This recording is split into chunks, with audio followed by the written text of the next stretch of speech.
It was a clear morning when humanity first felt the tremors of something far beyond their control. In the quiet corridors of Earth's command centers, high above the Pacific in orbital observation stations, the first signals arrived. Strange, irregular pulses cutting through the solar system, like a hammer striking an anvil. At first, they appeared to be nothing more than random bursts of radiation. But soon, the patterns became clear, too deliberate to be natural. They were coming from deep space. Across Earth, the most advanced scientists, military officers, and intelligence officers were called into high-level emergency meetings. By the time the sun dipped below the horizon, the Earth's leaders were receiving transmissions from their outermost satellites. A massive fleet, far larger than anything humanity had ever conceived of, was hurtling toward them. The aliens, as they would soon be called, were an imposing sight. Their warships, gargantuan behemoths, reflected the cold light of distant stars as they approached the inner reaches of the solar system. Each ship was bristling with weaponry, like a predator outfitted with tools of death. Their hulls, crafted from materials unknown to Earth's scientists, shimmered with an otherworldly energy that radiated danger. The fleet, numbering in the thousands, seemed to stretch on forever, as if the aliens had gathered every last ship from their empire. In Earth's largest cities, a chill of uncertainty spread. News outlets scrambled to broadcast the images, but they were not yet sure what to make of it. Governments went into lockdown as military forces around the globe scrambled into position. The whole world, for the first time in history, held its collective breath. The alien ships soon transmitted a message, one that would echo across the globe.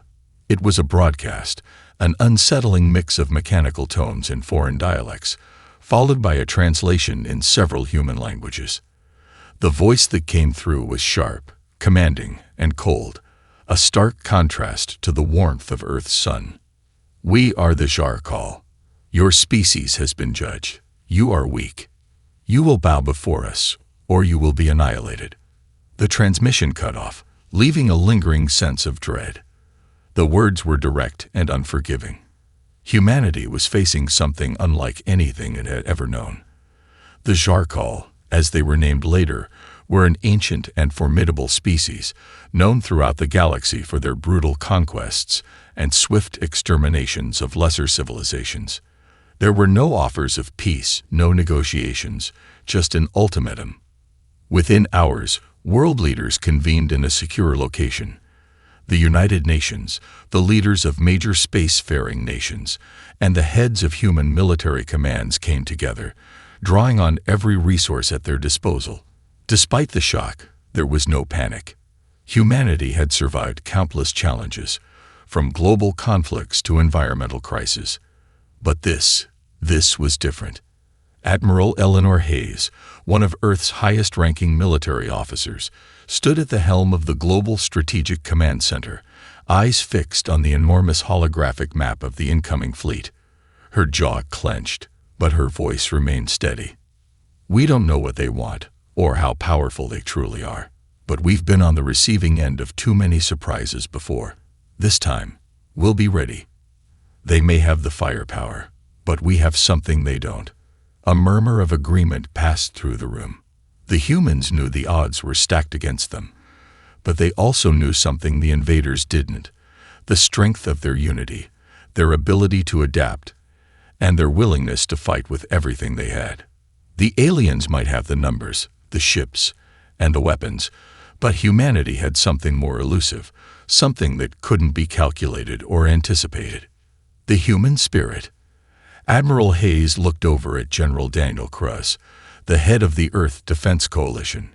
"Prepare the fleet. We'll make them remember this day." With a quick nod, General Kruse turned to his team, relaying the orders.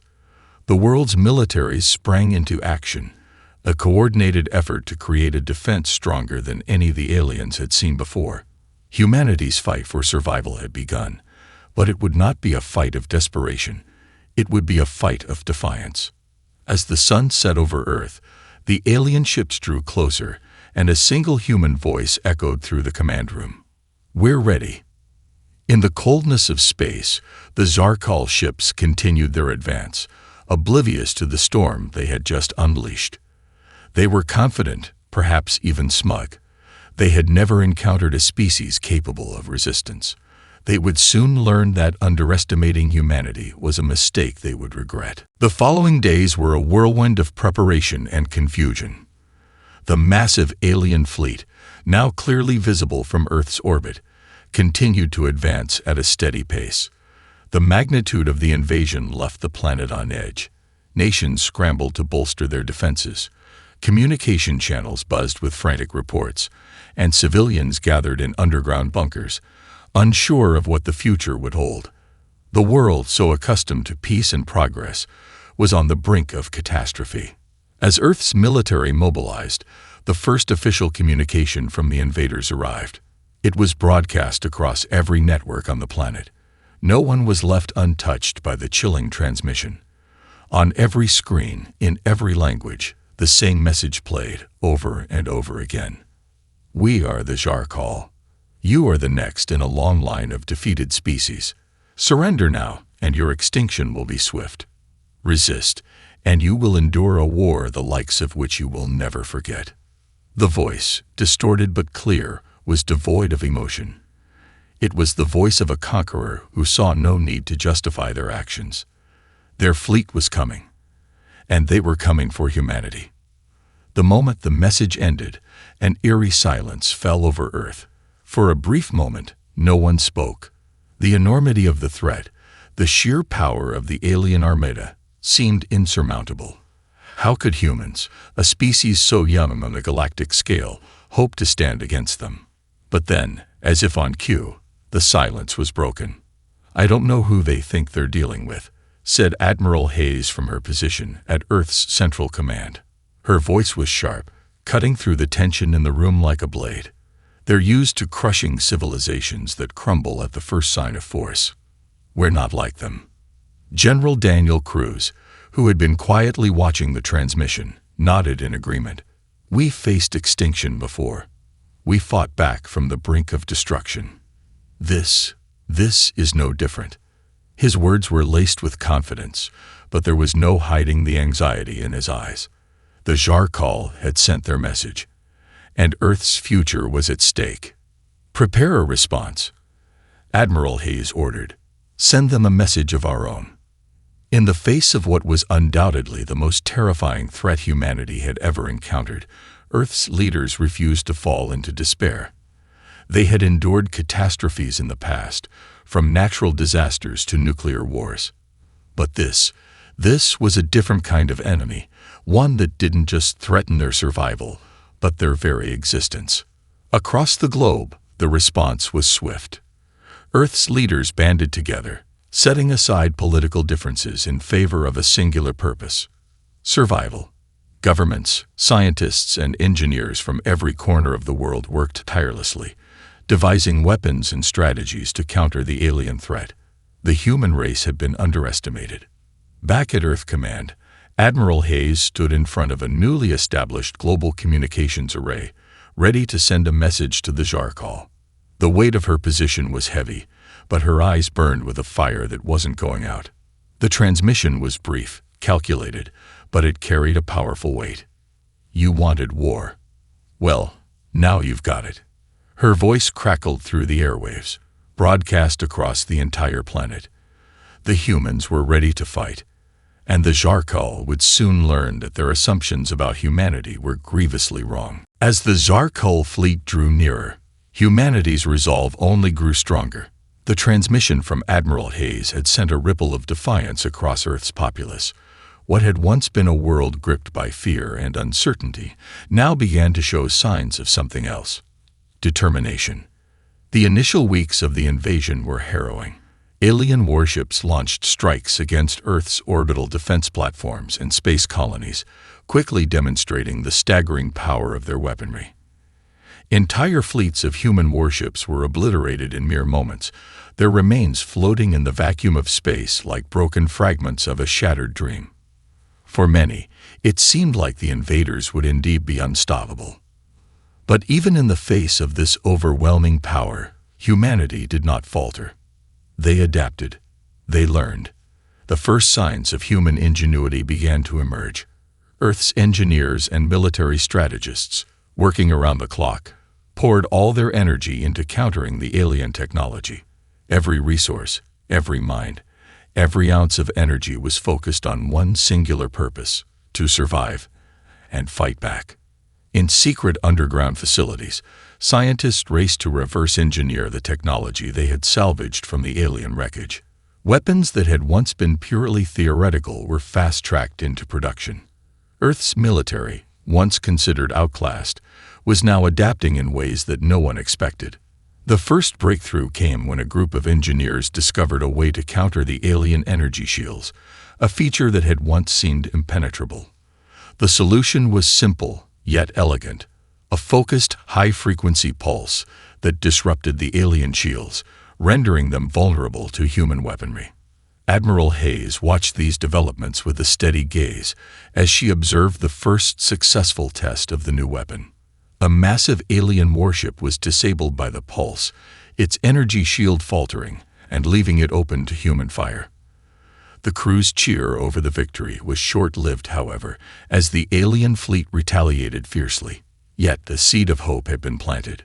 The real power of humanity was not in its weapons or technology. It was in its ability to adapt and innovate on the fly. Where the Jarkal relied on brute force and overwhelming numbers, the humans learned quickly to outthink and outmaneuver their enemies. The nature of warfare, once dominated by sheer power, was now shifting. Humanity was rewriting the rules of engagement. At a briefing with General Cruz, Admiral Hayes surveyed the global map showing the Jarkal fleet's movements. The situation was dire. Most of Earth's major space stations had fallen, and alien ground forces were now encroaching on human colonies. But the fight wasn't over. "We've learned their weaknesses," Hayes said, her eyes narrowing as she examined the projected battlefield. "And we know they'll keep underestimating us. They're used to crushing civilizations that surrender or panic. We'll make sure they see exactly what happens when you push humanity too far." General Cruz nodded, understanding the significance of her words. Humanity's survival was no longer a matter of sheer military strength. It was a matter of will, and they would not give in. Across the planet, the resistance grew stronger. Ordinary civilians volunteered to fight, bringing their own skills and knowledge to the battlefield. Farmers, doctors, teachers, each person had something to offer, whether it was repairing equipment, engineering new strategies, or providing support to the soldiers on the front lines. Humanity's unity, built on a foundation of diversity, had become its greatest strength. Meanwhile, the alien commanders, who had once expected a swift and easy conquest, began to sense something unsettling. The humans were not as primitive as they had first assumed. They were not the same as the countless other species they had crushed. The Jarkal had underestimated the strength of human spirit, the unyielding determination to fight for survival, no matter the cost. The first human counteroffensive was launched under the cover of darkness, targeting an important Jarkal supply depot on the outskirts of the solar system. Human forces, now armed with weapons designed to exploit the alien shield's weaknesses, launched a surprise attack. The battle was fierce and brutal, but when the dust settled, humanity had achieved its first victory. The Jarkal, stunned and angry, had suffered their first major loss. But this was just the beginning. Admiral Hayes knew the fight would only grow harder from here, yet there was no turning back. Humanity had tasted victory, and the taste was sweet. They were ready for more. The first victory had ignited a fire within humanity that couldn't be extinguished. The Jarkal, who had once believed they were facing an easy conquest, now found themselves facing a relentless and innovative enemy. The news of the successful counteroffensive spread like wildfire across Earth, from the deepest bunkers to the tallest skyscrapers, lifting the spirits of billions who had thought all was lost. Admiral Hayes watched as Earth's fleets, strengthened by the new technologies and strategies developed in the past weeks, gathered in Earth's orbit. The human forces had learned quickly, using guerrilla tactics, subversive attacks, and calculated strikes to undermine the Jarkal's overwhelming superiority. The aliens were still powerful, but now they were fighting an enemy that refused to break, an enemy that adapted faster than they could retaliate. "We've caught them off guard, but this is only the beginning," General Kruz said as he stood by Hayes, staring at the holographic map of the solar system. The alien forces had begun to regroup, pulling back from their previous positions in an effort to reorganize and adapt. They were taking losses, but their numbers were still overwhelming. Admiral Hayes nodded. "It's the start of something bigger. We can't let up. If we show any weakness now, they'll exploit it." The global coalition of human nations had begun pooling all their resources, manufacturing ships at a pace never before seen in human history. They created advanced fighter craft, new forms of energy weapons, and specialized drones designed to infiltrate the alien warships. But it wasn't just their tech that was advancing. It was their tactics as well. The human resistance had begun to learn not just how to fight, but how to outthink their opponents. In deep space, the humans launched a daring strike at an alien fleet gathering near Mars. The Jarkal had expected a full-scale assault, but what they got instead was a carefully planned ambush. Human forces, seemingly outgunned, baited the alien fleet into a trap, where their shields were overwhelmed by a massive burst of electromagnetic pulses, disabling several of their warships. When the Jarkal realized they had been outsmarted, it was already too late. In a matter of hours, several of their most advanced ships were destroyed. The humans had demonstrated something the Jarkal had never expected: the ability to fight with strategy, to think and adapt under pressure. Back on Earth, the news of the victory was met with jubilation. Humanity had struck a blow against their invaders, and the Jarkal were beginning to feel the pressure. But even as the humans celebrated, they knew the war was far from over. The Jarkal would regroup. They would retaliate. And when they did, they would come at humanity with everything they had. Admiral Hayes was well aware of the dangers ahead. She had seen the alien response after the first wave of attacks. The Jarkal were not creatures to be underestimated, and their retaliation would be swift and brutal. But Hayes was not one to give in. Every step forward in this war was a message that humanity would not be crushed. "We've learned to fight their way," she said during a strategy meeting. "Now it's time to show them how we fight our way." With that, a new plan was set in motion.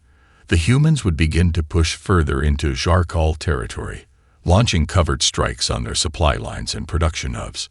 This would not be a simple defense. Humanity would take the war to them. But the Jarkal were not without their own intelligence. In the wake of the first significant defeat, their commanders became more cautious. They began to deploy countermeasures to combat humanity's new tactics. New ships, fortified with stronger shields and advanced weapons, appeared in the Jarkal fleet, making the fight even more dangerous. Yet, even as the human forces prepared for the next wave of battle, there was an unspoken understanding among them. The Jarkal may have the numbers and the technology, but humanity had something far greater: an unbreakable spirit. No matter how many times they were knocked down, they would get back up. They were not just fighting for survival, they were fighting for their future, for their homes, for the very essence of what it meant to be human. The next phase of the war would be a test of everything humanity had learned so far. But they were no longer the underdogs. They had begun to reshape the battlefield, and as the human forces prepared for the next assault, one thing was clear: the Jarkal would never forget the humans they had underestimated. The first few victories had sparked a fire of hope among humanity, but as Admiral Hayes and General Kruz knew well, the Jarkal were not a species to be easily thwarted. The alien empire, enraged by the recent defeats, was now determined to break humanity's spirit once and for all. What had started as a series of calculated strikes by Earth's forces would soon escalate into a full-scale war, one that would push both sides to the brink. In the cold reaches of deep space, the Jarkal regrouped, their enormous fleet reorganizing and shifting into a new formation. It was clear to Earth's intelligence that they were preparing for something catastrophic.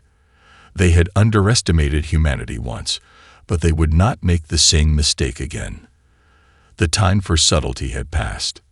Now, the Jarkal intended to unleash their full might. Admiral Hayes stood before a holographic display, the latest intelligence reports streaming in. The Jarkal had mobilized their elite forces, known as the Talishar, a group of ruthless, highly skilled soldiers trained to crush any resistance with overwhelming force. They were the Jarkal's finest warriors, and their arrival meant that the humans would face an entirely new level of terror. "This is it," Hayes said, her voice steady, though the weight of the situation was clear in her eyes. "We've poked the hornet's nest. The Jarkal won't hold back anymore." General Kruz nodded. He knew the stakes. "We'll need to strike fast and hard. We can't let them establish a foothold on Earth itself. If they land on the planet, it's over." The human fleet had grown stronger, but so had the Jarkal. They had upgraded their weapons, reinforcing their ships with new layers of defense and creating devastating new energy cannons capable of destroying entire battalions in a single blast. Even with their new countermeasures, the humans were outclassed in terms of sheer firepower. Yet it was the same human ingenuity and adaptability that had led to their first victory, and it would be their greatest weapon once again. The first signs of the Jarkal's new assault came when a massive fleet arrived in the outer atmosphere of Earth. It was like a storm gathering on the horizon. Dark, foreboding, and unstoppable. The humans scrambled to mount a defense, but the scale of the invasion was overwhelming. Thousands of warships entered the orbit of Earth, blotting out the stars and casting an eerie shadow over the planet. "We've got one shot at this," Admiral Hayes said, turning to General Kruz as the hologram of the alien fleet flickered in the air. "If we don't stop them now, we won't get another chance." A quiet determination spread through the room.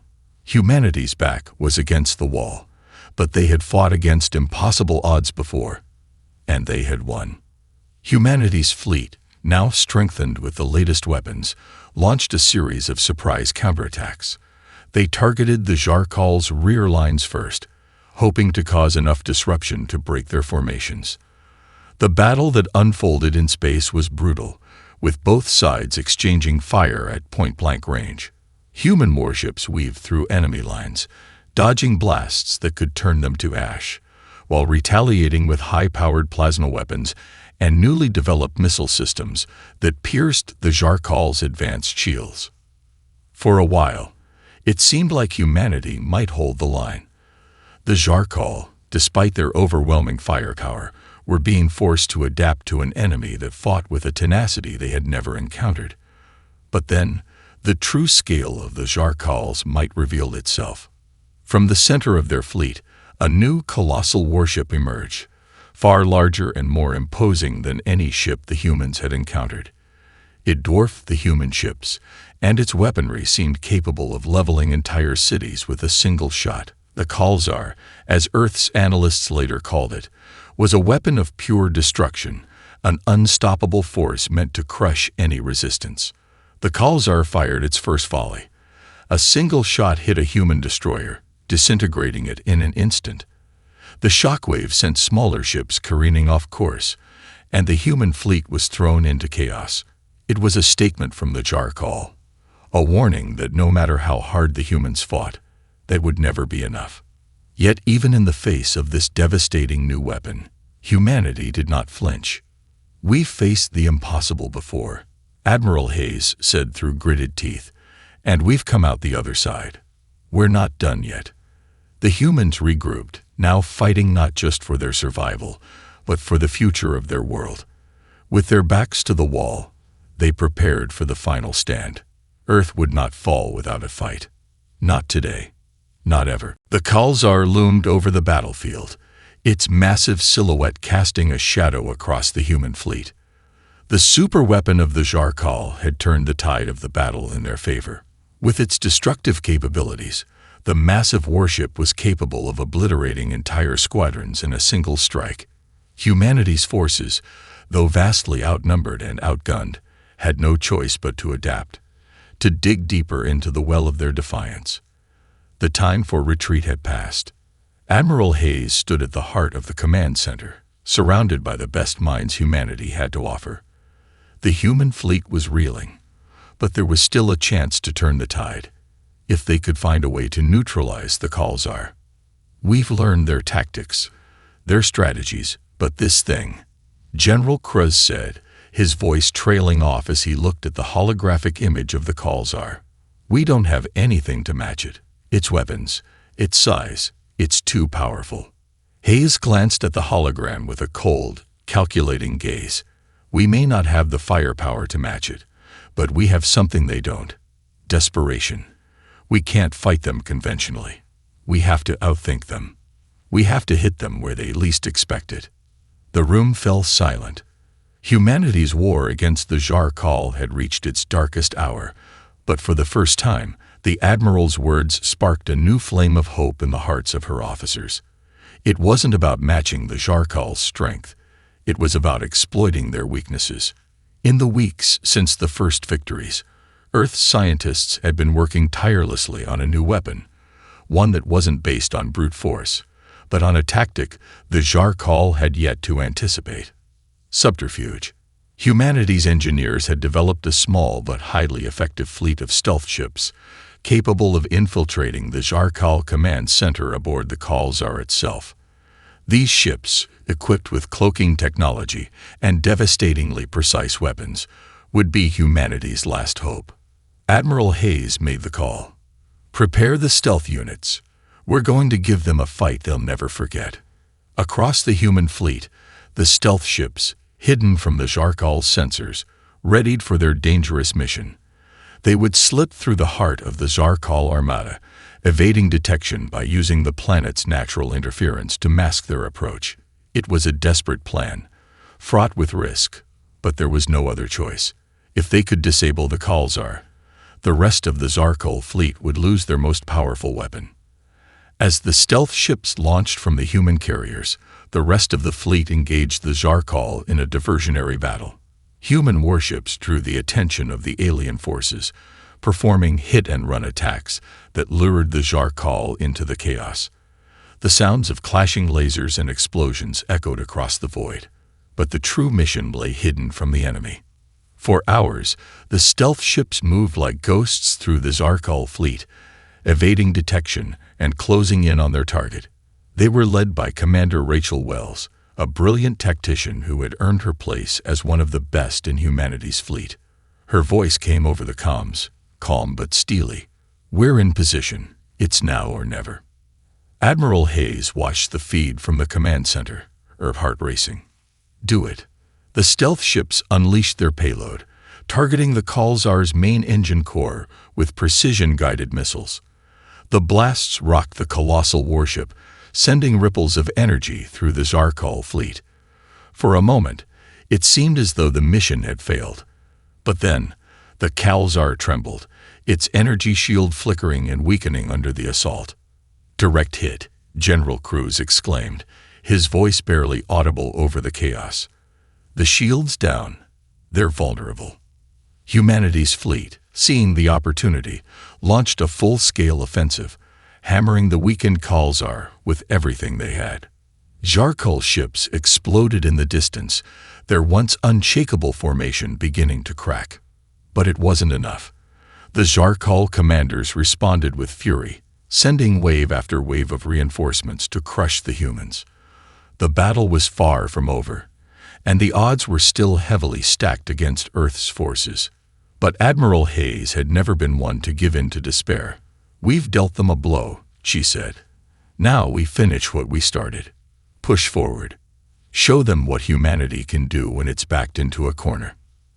As the human fleet surged forward, the fight for Earth became not just a battle of ships and weapons, but a battle of wills. The Jarkal had underestimated humanity's ability to endure, to fight when all hope seemed lost. And now, they were learning that underestimating humans was the most costly mistake they could make. The Khalzar shuddered under the weight of the human attack. Its massive hull was scared, smoke billowing from critical breaches, but it was far from defeated. The Zarkel fleet, now desperate to salvage their superweapon, reorganized and turned their full attention toward the human forces. They launched an all-out counterattack, determined to crush humanity once and for all. Admiral Hayes gripped the edge of her command chair, watching as the human fleet struggled to hold the line. The Zarkal had a seemingly endless supply of warships, and despite humanity's clever tactics, their firepower was still overwhelming. Each passing second, humanity's position became more tenuous. "They're throwing everything at us," General Kruz said, his voice grim. "The Khalzar is still intact. We've barely made a dent." Hayes didn't reply immediately. Her mind was racing, considering every option, every possibility. The stealth ships had done their job, but it was clear that the only way to win now was to go after the heart of the Zarkal fleet. They needed to destroy the Khalzar, once and for all. But time was running out. A communication pinged on her console, a message from Commander Rachel Wells, leader of the stealth assault. The message was short, but its implications were enormous. "We've located the Khalzar's primary power core. It's in a chamber beneath the main reactor. One direct hit could take the whole ship down." Hayes' heart raced. This was their chance. The Khalzar was vulnerable. If they could strike directly at its power core, the ship would be destroyed, along with much of the Zarkal fleet. But the risks were immense. The Zarkal would not let them get close. Every human ship would be a target. Every maneuver would need to be precise, or Earth's fate would be sealed. "How many stealth ships do we have left?" Hayes asked, her eyes fixed on the holographic map. "5, Admiral," Kruz replied, his voice tight. "They've taken heavy losses, but with those ships, we still have a shot." "5," Hayes repeated, her mind working quickly. 5 stealth ships, 1 shot at the power core. They'll be fighting against a swarm of Zarkal ships trying to protect it. It's going to be chaos. The tension was palpable in the command room as officers silently watched the Admiral. Hayes knew the stakes. If this mission failed, humanity would not survive the coming onslaught. But if they succeeded, the tide could turn forever. "We're going to give them a distraction they won't forget," Hayes said, her voice steady. "All hands, prepare for coordinated offensive. We're going to hit them hard and fast, draw every last ship into this fight. Those stealth ships won't be able to get close unless we draw their attention." The plan was audacious, dangerous, and incredibly risky, but it was humanity's only shot. Earth's fleet, battered but unbroken, would make a final push, charging at the Zarkal Armada in a last-ditch attempt to provide cover for the stealth ships. Across the battlefield, the human ships charged forward in a series of precise maneuvers.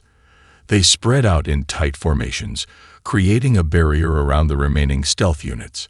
The Zarkal, enraged by the human defiance, responded with relentless fury, their ships closing in and unleashing waves of firepower. But humanity's forces were no longer retreating. They were fighting back with everything they had left. In the midst of the chaos, the 5 stealth ships, scared but determined, slipped through the gaps in the Zarkal defenses. With the distraction provided by the main human fleet, they moved closer to the Khalzar, navigating through asteroid fields and debris from destroyed ships. It was a race against time. The Zarkal fleet was closing in on the human ships, but the stealth units managed to evade detection long enough to reach their target. As they approached the Khalzar, the weight of the mission pressed on them. One mistake, one miscalculation, and everything would be lost. Commander Wells' voice crackled over the comms. "We're in position. Initiating final strike." The human forces, desperate for any sign of hope, watched as the stealth ships launched their final barrage. A volley of missiles, precision-targeted, slammed into the Khalzar's power core. For a brief moment, there was silence across the battlefield. Then came the explosion, a deafening, blinding flash that engulfed the Zarkal's flagship.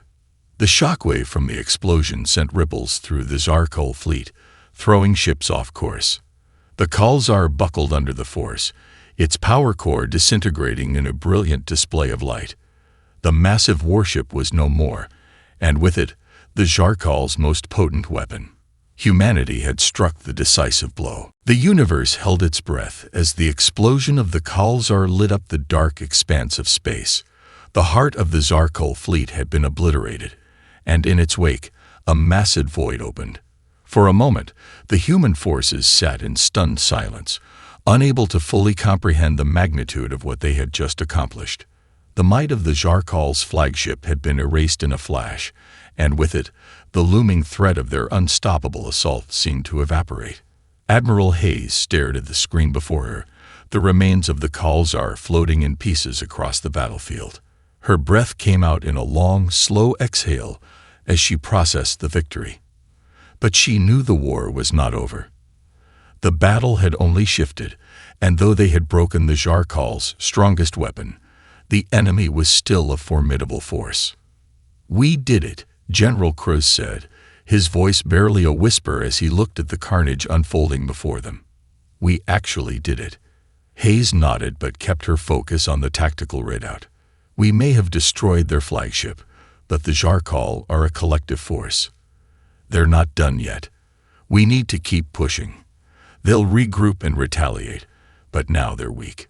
We've taken their heart out of the equation."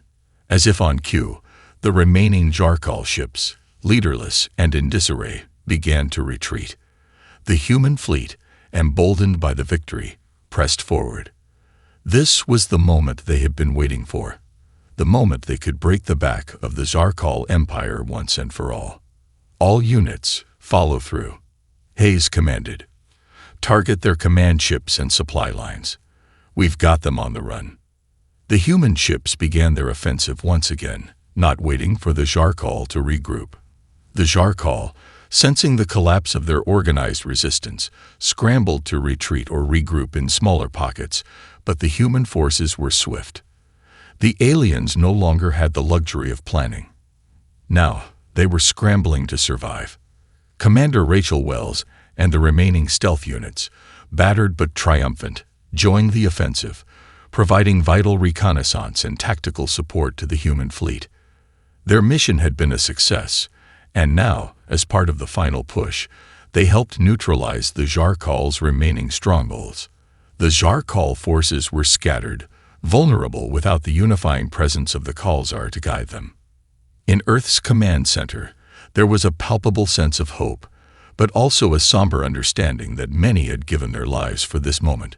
The war was not over, but it had taken an irreversible turn. The tide had shifted. The invaders were now the ones on the defensive. As the hours turned into days, humanity's forces continued their relentless assault.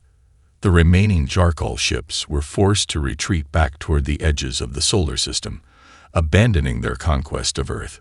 For the first time since the war began, it was clear. Humanity had not only survived the onslaught, but had turned the tide. They had proven themselves to be more than just survivors. They had become the victors. It was in the quiet aftermath of the final push that Hayes stood on the bridge, staring at the stars beyond. Her heart was heavy, her thoughts with the millions who had died in this war, but she could not ignore the overwhelming feeling of pride swelling within her. "We've won," General Cruz said softly, standing beside her. "Not just for us," Hayes replied, her voice steady but filled with emotion. "For everyone. For every single person who stood up and said no, for every life lost in the fight. This victory is for them." And though the war was far from officially over, the message was clear to both sides. Humanity had been forged in the fires of conflict, and they would not be broken. They had fought with strategy, with courage, and with something more, an unwavering belief in their right to exist, to thrive, and to stand tall in the face of insurmountable odds. As Earth's people looked to the future, they knew the journey would be long. Reconstruction would take years, and the scars of war would not fade easily. But for the first time in years, they felt hope. The fight had not been for survival alone. It had been for their future, for their legacy. And as they gazed out into the stars, They knew that humanity would never forget what they had accomplished. They had faced extinction, and not only survived, but emerged victorious. The Jarkal would know the price of underestimating humanity, for Earth had proven that no force in the universe could crush the human spirit. The dawn of a new era had begun, and humanity had earned its place among the stars.